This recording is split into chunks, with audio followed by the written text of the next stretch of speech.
대부분의 사람들은 때로 이 세상 가운데 세상 사람들 가운데 많이 인정받고 또 인정받는 위대한 사람이 되는 것을 꿈꿉니다. 그래서 우리 어릴 때부터 또 지금도 역시 마찬가지로 많은 사람들이 인정을 받는 지도자의 길, 또 많은 사람들에게 영향을 끼치는 그런 사람이 되기를 원하며 그렇게 노력하지요. 인간은 본질적으로 인정과 명예와 지위, 권력, 그리고 권세를 가진 능력을 원합니다. 아마 제자들도 그러한 욕구들이 동일하게 있었습니다. 제자들에 대한 예수님의 관심, 예수님의 목표는 무엇이었겠습니까? 3년 동안 제자들을 데리고 다니시면서 많은 사역 가운데 그리고 함께 먹고 마시고 잠자며 그들을 양육하셨는데 예수님께는 분명한 그들이 되어져야 할 어떤 사람으로 어떤 제자로 되어지기를 원하는 분명한 목표가 있었음이 분명합니다. 말씀을 통하여 또 예수님의 모든 사역을 통해서 우리가 확인할 수 있는 것은 그들이 분명히 하나님 나라에 천국에 합당한 그런 제자, 예수님의 삶을 담고 예수님이 맡겨주신 일들을 아름답게 감당하는 그런 제자가 되는 것이 분명한 목표였음이 분명합니다. 특별히 예수님께서 마지막 십자가를 지시기 직전에는 더 많은 시간을 제자들과 함께 시간을 보내셨습니다. 그리고 그들에게 더 구체적으로 교훈하시는 모습을 우리가 볼 수 있습니다. 그런데 사실 복음서를 통해서 제자들의 모습을 보면 굉장히 실망스러운 모습이 많이 있습니다. 많이 있는 게 아니라 대부분 다 실망스러운 모습이라고 할 수 있습니다. 한 번도 예수님의 마음을 아마 만족시키지 못해주지 않았을까? 늘 미숙하고 부족하고 연약하고 그 세속적인 생각들로 가득한 사람들이 바로 12제자였습니다. 마치 지금의 우리의 모습과 같다고 생각합니다. 그럼에도 불구하고 예수님께서는 끝까지 실망하지 않으시고 끊임없이 인내하고 기다리시고 사랑하시고 용서하셨습니다. 넘어지면 일으켜 주시고 잘못하면 고쳐주시고 실수하면 어루만져 주시는 그 예수님의 모습을 우리가 계속해서 발견하고 또 우리도 그 예수님의 사랑을 느끼며 살고 있다고 믿습니다. 끝까지 예수님은 제자들을 향한 사랑을 포기하지 않으셨습니다. 오늘 읽은 본문 바로 앞에 보면 예수님은 다락방에서 유월절 마지막 만찬을 제자들과 함께 하셨습니다. 자신의 찢겨질 몸과 그리고 흘리실 피를 생각하시면서 제자들에게 친히 피와 몸을 기념하라고 떡과 포도주를 주셨습니다. 그리고 또 복음서를 보면 제자들의 발을 씻겨주시는 모습을 우리가 이미 알고 있습니다. 그리고 예수님께서 앞으로 바로 하루가 지나면 당할 고난, 그 십자가를 지실 것을 미리 예고하셨습니다. 그 시간뿐 아니라 그 전에도 계속해서 예수님이 예고하신 내용이죠. 그러나 그렇게 고난 당하실 것에 대해서 또 십자가에서 돌아가실 것에 대해서 그리고 정말 마시기 싫은 그 잔을 마셔야 되는 그 일에 대해서 예수님이 말씀하셨지만 제자들 중에 그 누구 하나 진지하게 듣고 걱정하는 사람이 없음을 우리가 봅니다. 오늘 말씀을 보면 오히려 그 시간에 누가 더 높으냐를 가지고 다툼이 생겼다고 그렇게 말씀합니다. 24절 말씀 우리 같이 한번 읽겠습니다. 24절입니다. 시작. 제자들 사이에서 누구를 가장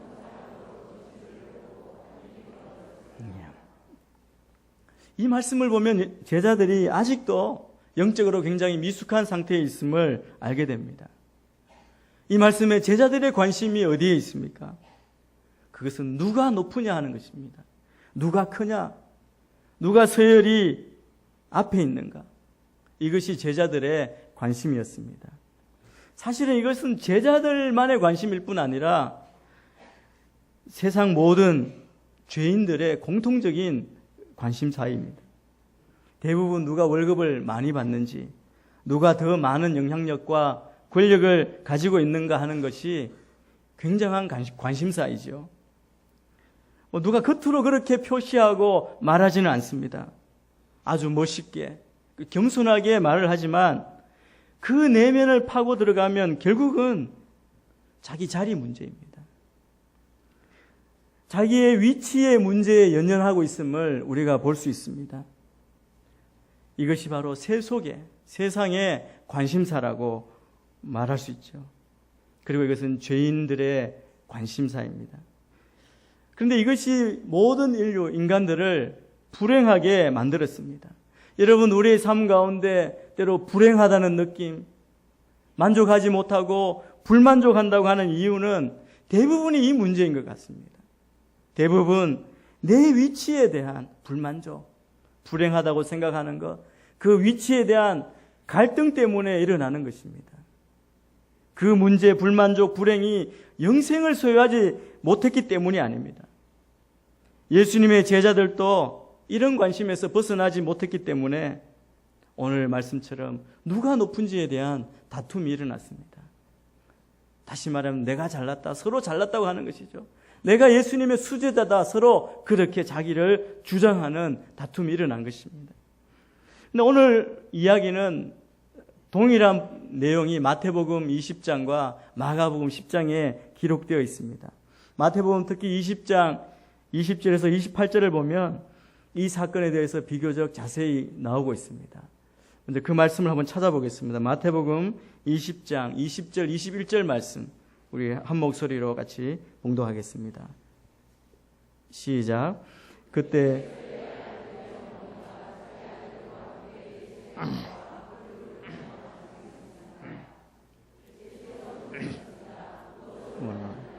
그 여인이 대답했습니다. 제 오른편에 하나님 왼편에 앉게 주십시오. 이 사건의 발단은 야고보와 요한, 이 두 사람이 다른 제자들 모르게 예수님을 살짝 만난 것입니다. 예수님의 어머니의 자매인 그 두 사람의 어머니를 같이 대동해서 만났습니다. 친척, 혈연 관계를 이용해서 예수님께 부탁을 하는 것이죠. 이제 예수님 곧 왕이 되실 텐데 그렇게 되면 한 사람은 예수님 우편에, 한 사람은 예수님 좌편에 그렇게 앉게 해달라는 겁니다. 그런데 야고보와 요한 그리고 그들의 어머니만 그런 생각을 했느냐 하는 것입니다. 말씀을 보면 그렇지 않음을 알 수 있습니다. 나머지 10명의 제자들도 똑같은 생각을 하고 있었습니다. 우리 이어서 20장, 마태복음 20장 24절 말씀도 같이 한번 읽겠습니다. 시작. 이 말을 들은 다른 10명의 제자들은 이 두 형제에게 했습니다. 여러분, 10제자는 말할 기회가 없었을 뿐입니다.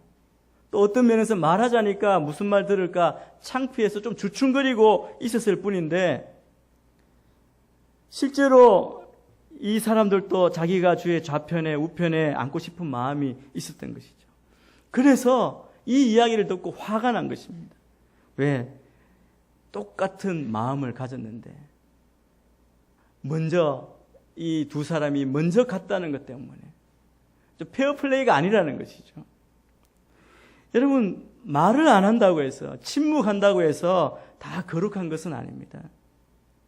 때로 말을 해보면 딴소리를 할 때가 얼마나 많습니까? 똑같은 생각을 하고 있었던 것입니다. 제자들은 스스로 주님이 통치하실 때 그때 요직을 확보하려고 주님께 더 잘 보이려고 더 능력을 인정받으려고 그런 생각과 그런 삶을 살았던 것이 분명합니다.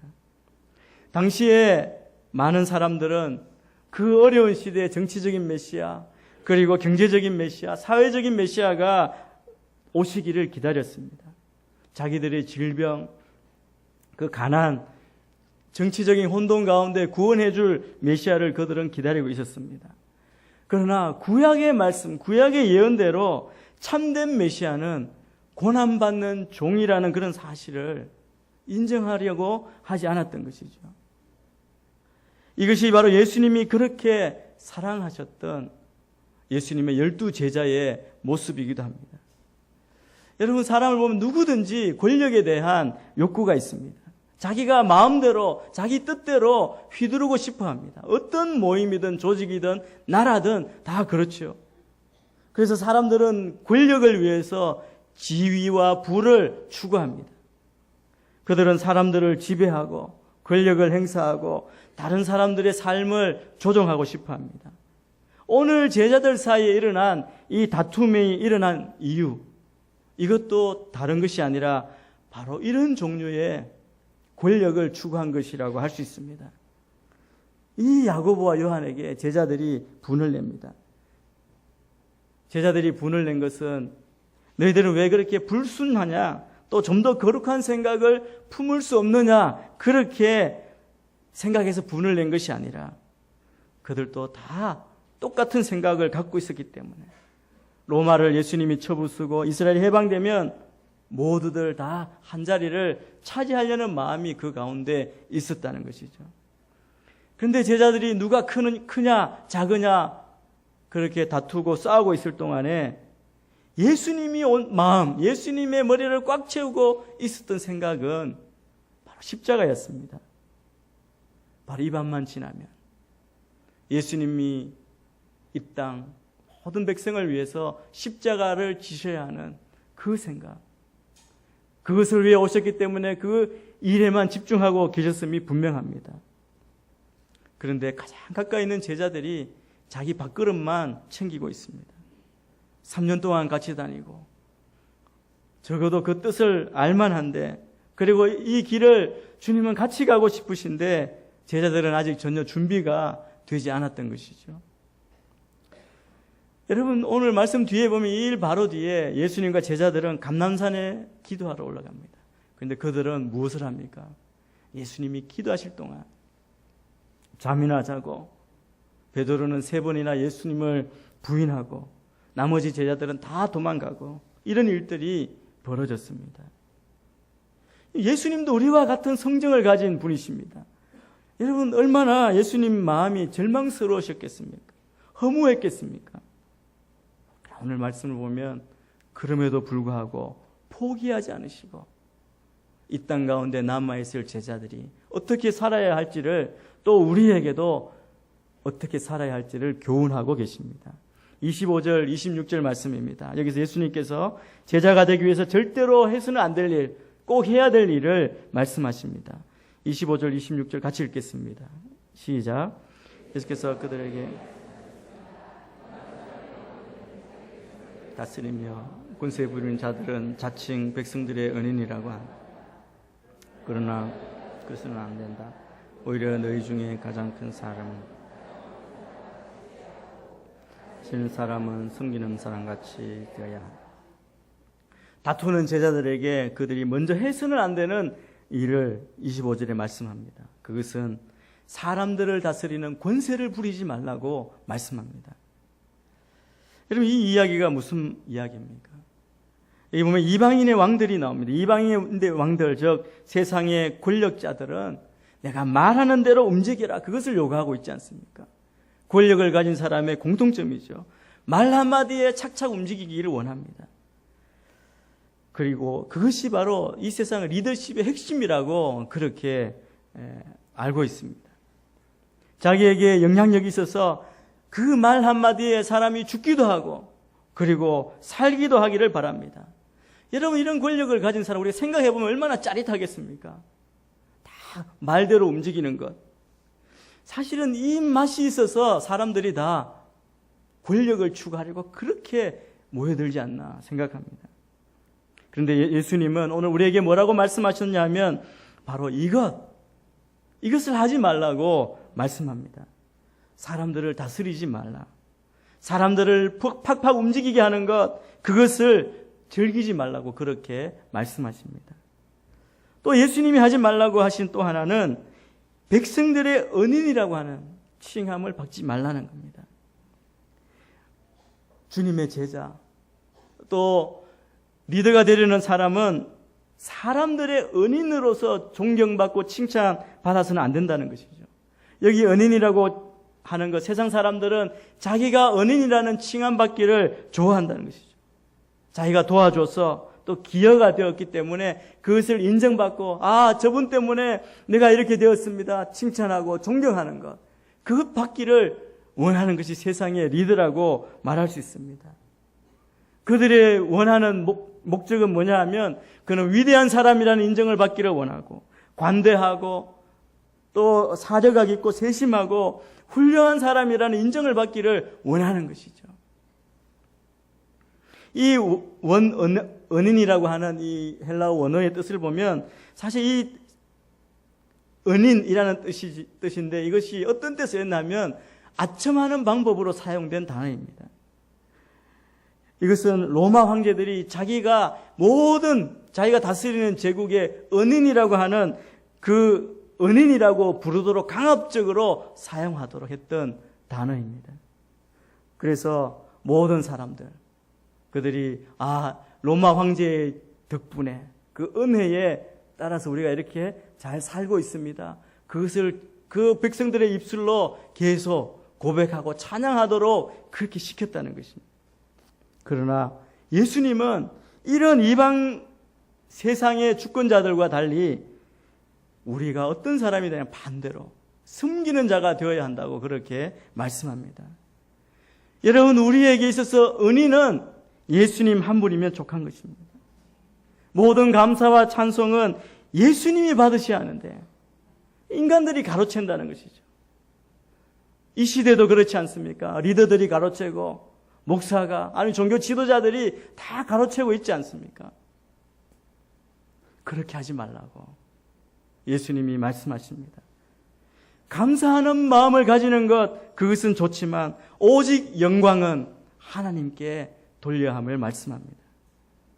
이것이 참 제자가 따라야 하는 것이고 주님이 원하시는 진짜 제자의 모습입니다. 그리고 예수님은 제자로서 꼭 해야 할 일들을 또 말씀하십니다.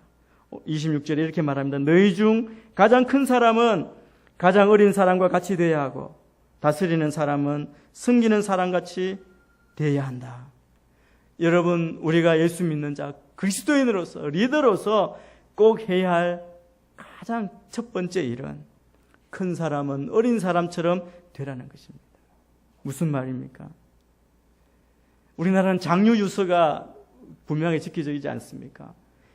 우리나라가 지키는 게 동양보다 당시 중동, 이스라엘, 이 유대 사회는 훨씬 더 장유 유서의 원칙이 잘 지켜졌다고 합니다. 그런데 예수님은 그것이 아니라 그 반대로 자기가 나이가 많더라도 어린 사람처럼 돼서 어린 사람이 어른인 것처럼 공경하라. 다시 말하면 이 말씀은 자기에게 쓸 힘이 있고 공경받을 힘이 있지만 권력이 있지만 그 힘을 쓰지 말고 오히려 포기하라고 그렇게 말씀하시는 것입니다. 자기가 높은 지위에 있거나 권세가 있거나 돈이 많으면 그럴수록 그런 사람일수록 가장 겸손하게 가장 낮은 자리에 내려가라고 그렇게 말씀하시는 겁니다. 27절 말씀도 계속해서 읽겠습니다. 시작. 누가 더 높은 사람이냐?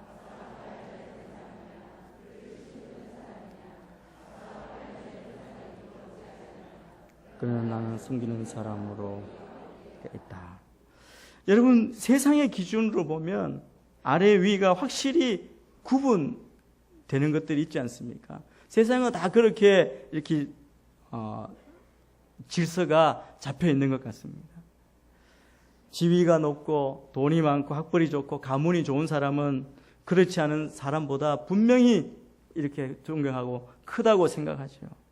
그러나 오늘 예수님의 기준으로 보면 이런 사람일수록 더 밑바닥으로 내려가야 한다고 말씀합니다. 여러분, 자신을 시중드는 사람, 식탁에 앉아서 먹는 사람과 시중드는 사람, 먹는 사람이 훨씬 높은 권세를 가지고 있는 사람이라고 할 수 있습니다. 그러나 더 높은 지위를 가지고 있지만 종위에 군림하듯이 그렇게 행동해서는 안 된다는 것을 말씀합니다. 그는 주님처럼 사람을 섬기며 돌보고 심지어 자기 시중을 드는 종들에게도 낮은 섬김의 모습으로 그렇게 해야 할 것입니다. 누구나 섬김 받기를 원하지만 예수님은 오히려 섬기고 있습니다. 나는 섬기는 사람으로 너희 가운데 있다고 그렇게 말씀합니다. 예수님 당시 로마 제국 당시에 이 일은 사실은 도저히 세상 사람으로 이해할 수 없는 일입니다. 로마 제국 당시에 5천만 명의 노예가 있었다고 합니다. 이 노예들은 도덕이나 윤리가 없었고 완전히 종으로 주인이 시키면 시키는 대로 하는 동물처럼 여겨졌던 소유물이었습니다. 그래서 팔기도 하고 사기도 하고 그렇게 대접받던 이 노예같이, 그리고 주인은 반드시 섬김을 받는 위치에 있어야만 했던 그 사회에서, 그렇게 여겼던 사회에서 노예가 무슨 의지가 있었겠습니까? 그런데 예수님은 리더일수록, 다스리는 사람일수록 종처럼 되라고 하는 것입니다. 섬기라고 말씀합니다. 여러분, 우리가 이 말씀을 들을 때 분명히 생각해야 할 것이 있습니다. 우리는 다 잘 알고 있습니다. 섬겨야죠. 그래서 교회 안에서 우리가 이야기하는 많은 단어들 가운데 가장 많이 쓰이는 단어가 바로 섬김이라고 하는 단어인 것 같습니다. 그런데 여러분, 이 섬김이라는 단어를 쓸 때 이것을 그냥 개념으로 추상적으로 사용해서는 안 됩니다. 우리는 이렇게 생각하죠. 기도하거나 설교하거나 찬양하는 것, 이것도 다 섬기는 것이다. 그것으로 만족하는 것. 여러분, 그것이 이런 얘기가 아닙니다. 오늘 말씀은 다스리는 사람일수록, 리더일수록 말로만, 그리고 이런 일뿐 아니라, 영적이라고 생각하는 그 일뿐 아니라 모든 일의 굳은 일을 다 할 수 있어야 한다는 것입니다. 어떤 일이든 닥치는 대로 우리가 낮은 자리에서 섬기고 하라고 말씀합니다. 예수님께서 이 모습, 직접적인 행동으로 제자들을 그렇게 가르쳤습니다. 이런 예수님의 말씀을 대하면서 우리 가운데 이런 의문이 생기기도 합니다. 예수님은 그러면 힘이나 권력 자체를 정죄하신 것이 아닌가? 그렇게 생각할 수 있습니다. 그러나 예수님은 권력 자체나 리더십 자체를 정죄하신 것이 아닙니다. 권력이 없이 그냥 모두가 평등주의로 나가라, 그렇게 말씀하신 것이 아닙니다. 만약 예수님께서 권력 자체를 쓸데없는 것으로 여겼다면 제자들에게 너희는 권력이나 지도력 따위는 애시당초 생각하지 말라고 아예 생각하지 못하게 그렇게 말씀하셨을 것입니다. 그러나 여러분, 예수님의 말씀을 자세히 보십시오. 주님께서 분명히 말씀하고 계시는 것은 너희 중에 크고자 하는 자는, 으뜸이 되고자 하는 자는 이렇게 하라, 그렇게 말씀하셨습니다. 으뜸이 되고자 하는 것, 크고자 하는 것 인정하시는, 여러분, 예수님께서는 그 갈망에 문제가 있다는 것이 아니라 주님께서 이 말씀하신 그 사람들이 크고자 원하는 이유, 으뜸이 되고자 하는 근본적인 이유가 무엇이냐고 말씀하고 계신 것입니다. 여러분, 더 큰 봉사를 하기 위해서입니다. 더 큰 헌신, 더 큰 섬김을 위해 권력이 필요했던 것입니다. 주님은 우리가 교회 안에서 세상 가운데 그렇게 우리가 크게 주의 일을 감당하기를 원하십니다. 으뜸이 되기를 원하십니다. 그렇게 되도록 예수님께서 오늘 그러면 우리가 어떻게 필요한 리더십을 갖추고 어떠한 삶을 살아야 하는지를 우리에게 말씀하시는 것이죠. 예수님은 이렇게 말씀합니다. 사람들을 다스리지 말라. 다른 번역본에 보면 주관하지 말라. 또 백성들의 은인이라 칭함을 받지 말라. 그리고 힘이 있을수록 그 힘을 약한 자들을 위해 쓰라. 힘이 있을수록 가장 바닥까지 내려가서 섬기라고 말씀합니다. 겸손을 잃지 말라고 말씀하십니다. 그리고 모든 영광은 하나님께 돌리라고 말씀하시는 것이죠. 여러분, 우리가 꼭 기억해야 할 것은 세상의 질서가, 세상의 법칙이 교회 안에 들어와서는 절대로 안 됩니다. 하나님 나라의 질서는 높아질수록 낮아지는 것이죠. 역설이 이 교회 안에 존재한다는 것입니다. 어떤 될수록 종이 되어 섬겨주고 남 모르게 희생하고 남 모르게 십자가를 지면서 주님을 섬기는 것이 교회의 모습입니다. 여러분, 우리가 그런 삶을 살고 있는지, 교회에 나와서 설교만 듣고 가는 것으로 우리의 신앙이 완성되지 않습니다. 직장에서든 가정에서든 우리의 삶에 섬기는 자의 모습, 종의 모습, 희생하는 자의 모습이 있을 때 거기에 빛과 소금의 역사가 일어나는 줄 믿습니다. 저는 우리가 교회 안에서만이 아니라 여러분이 있는 직장에서, 가정에서 오늘 이 순간부터 아직 잘 섬기지 못하는 분, 굴림하고 그냥 강압적으로 혹시 다스리는 가정 안에서 그런 모습이 있다면 작은 일부터 실천하며 섬기는 자의 모습, 예수님이 보여주셨던 내가 섬기는 자로 너희 가운데 있다고 말씀하신 그 모습이 여러분의 삶 가운데 드러나게 되기를 축복합니다. 28절부터 30절까지 말씀 또 계속해서 읽겠습니다. 시작. 너희는 내가 시련을 겪는도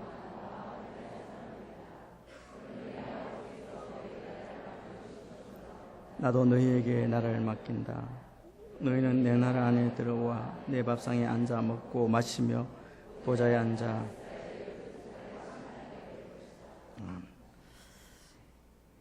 예수님은 리더십은 다른 리더십 형태도 많은데 왜 하필 종이 되어서 섬기는 것을 말씀하시고 우리에게 요구하실까요? 여러분, 거기에는 예수님이 오늘 28절에 말씀한 것처럼 시련을 겪는 고난과 희생이 들어있기 때문에 그렇습니다. 고난과 희생의 리더십은 오래 기억되기 때문입니다. 사람들이 총이나 칼로 또 물질로 그렇게 우리에게 다가올 때 그 앞에서는 힘에 눌려서 무서워서 복종합니다. 그러나 그것은 영원하지 않습니다. 언젠가는 그 권력은 무너지게 되어 있습니다. 하나님이 우리를 구원하시려는 계획은 여러분 그것과 다르다는 것이죠. 섬김으로, 사랑으로 다가오셨습니다. 실제로 예수님은 공생의 초기에 사탄에게 이런 유혹, 시험을 당하시지 않았습니까? 돌로 떡을 만들라. 여러분, 사람들에게 권력을 얻고 많은 사람들을 모으기 위해서는 기적을 일으키면 됩니다. 교회 안에도 기적이 나면 아마 사람들이 많이 모일 것입니다. 그리고 높은 데서 떨어져도 끄떡없는 것. 얼마나 신비합니까? 세상의 모든 영화를 보여주며 그것을 누리라고 하는, 그것은 권력을 장악하는 것입니다. 그러나 예수님은 그 유혹을 다 이기셨습니다. 예수님은 그 능력을 모두 다 가지고 계셨지만 당신 자신을 위해서는 단 한 번도 그 능력을 사용하신 적이 없으십니다. 그것으로 그렇게 세상을 구원하시길 원치 않으셨습니다. 대신 예수님은 십자가의 길, 고난의 길을 택하셨습니다.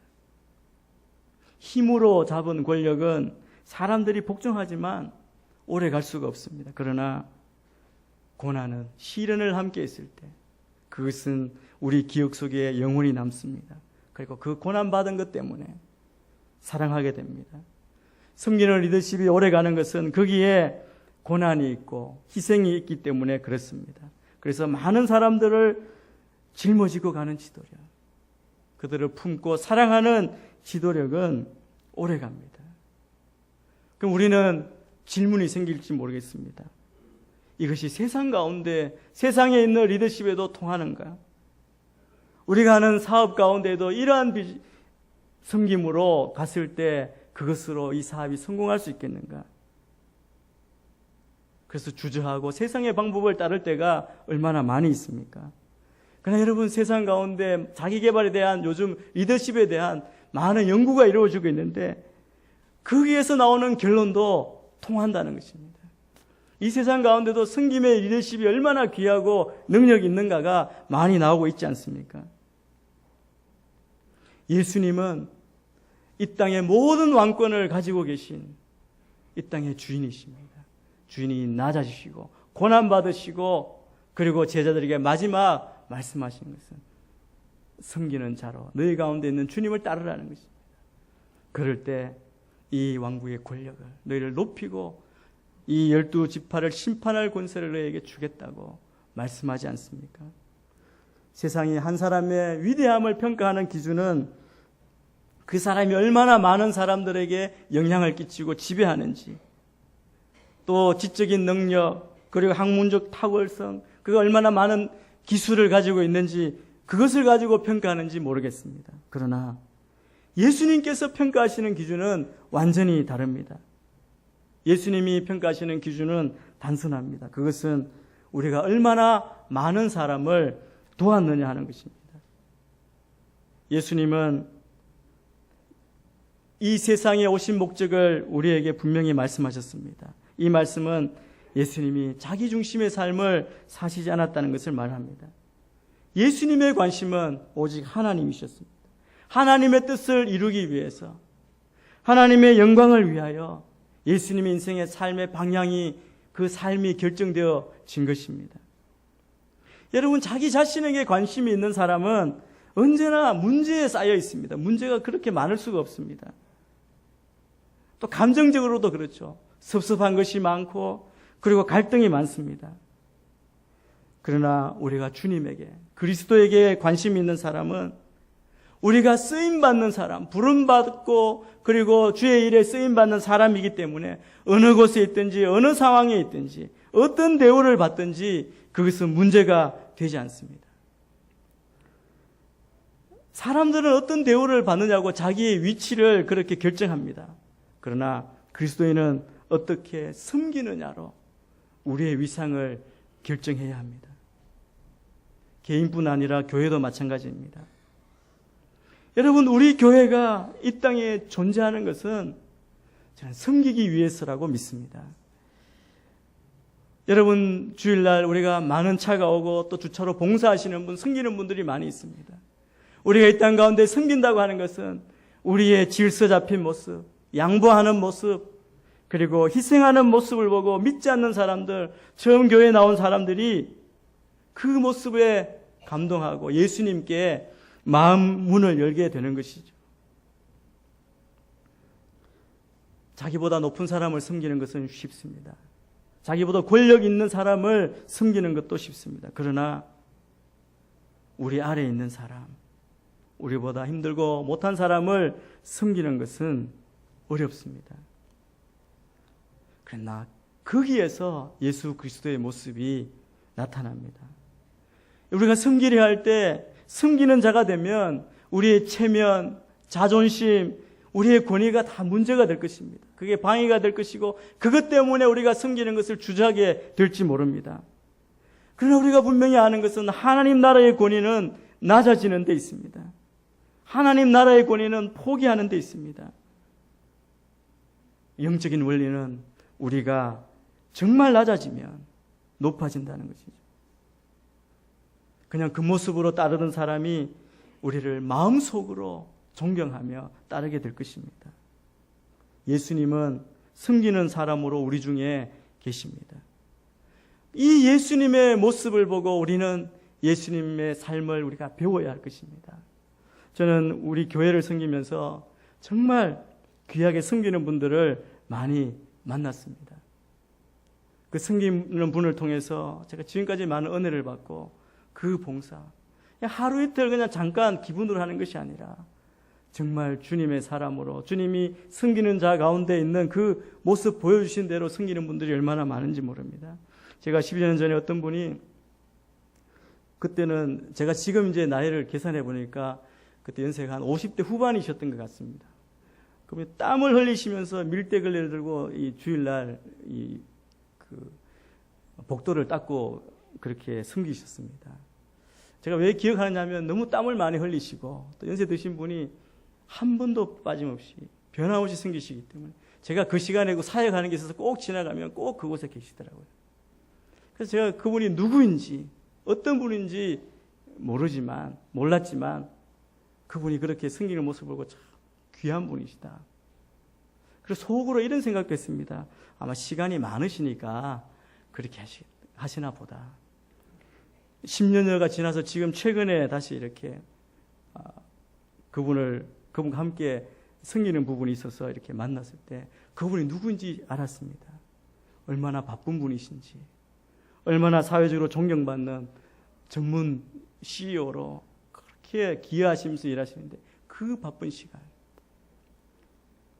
주님 앞에 섬기고 낮은 자리에 자기가 누군지 아무것도 내세우지 않고 섬기는 모습, 저는 교회 안에서만이 아니라 그분의 직장 가운데도 그렇게 하시기 때문에 그분이 하나님께서 높여주신다고 믿습니다. 여러분, 우리가 기억해야 할 것은 우리는 위대하게 되도록 부름받은 것이 아닙니다. 하나님이 우리를 부르신 것은 우리는 섬김을 위해서 부름받았음을 기억하시기 되길 바랍니다. 존 스토트의 온전한 그리스도인이라는 책이 있습니다. 그 책의 2장에 보면 직장 소명에 대해서 우리에게 이야기해주고 도전해주고 있습니다. 그 내용 중에 한 문장을 제가 여러분에게 읽어드리겠습니다.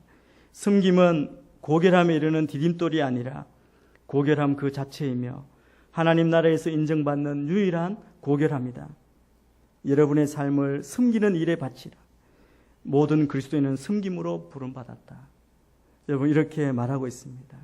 여러분이 직장 가운데 하시는 일은 그것이 육체적인 일이든 정신적인 일이든 둘 다이건 간에 일하는 자에게는 성취감이 있을 것입니다. 성취를 얻어야 합니다.